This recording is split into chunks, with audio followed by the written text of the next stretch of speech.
aking ginataang manok. Ngayon po, ang aking gagawin ay ginataang manok na may kalabasa.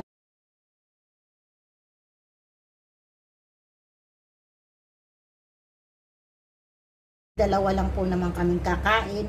So, nilagyan ko po dito ng kalahating manok. So, mayroon pa, nag-grease na po siya dahil kanina ay frozen siya. Ngayon, lalagyan po natin siya ng ating luya. Pag iisa-isay na po natin yan. Lagay po natin ng ating bawang. Tapos, ilalagay na po natin ang ating sibuyas. Hindi na po natin yan igigisa. Ididiretso na po natin yan sa paghalo. Tapos, i-mix-mix lang po natin ng konti. Kasi mahinang apoy lang naman po ito. I-mix-mix lang po natin ito.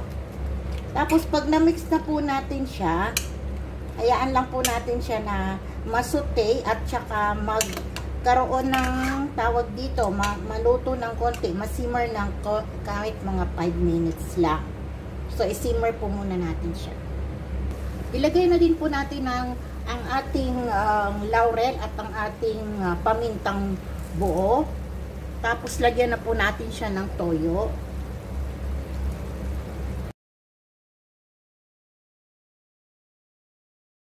Sugar, wala akong brown sugar. So, ang ginamit ko ay ito lang na white. At lalagyan po natin siya ng 1.5 kutsarang suka. Para po kayong pakulo lang, nagtawag dito, nagpaksiw lang, parang ganun lang po. Tapos, hayaan lang po muna natin. Huwag po muna natin haluin kasi naglagay tayo ng suka. So, atin muna siyang i-simmer. Lagyan na po siya natin ng isang alali cube. At lagyan po natin siya ng isang basong tubig.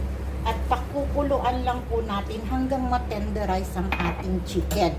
So, pabayaan lang po siya natin. Mamaya na po natin siya lalagyan ng gata at ang ating kalabasa pagluto na po yung ating manok. Ilagay na po natin ang ating cooking cream.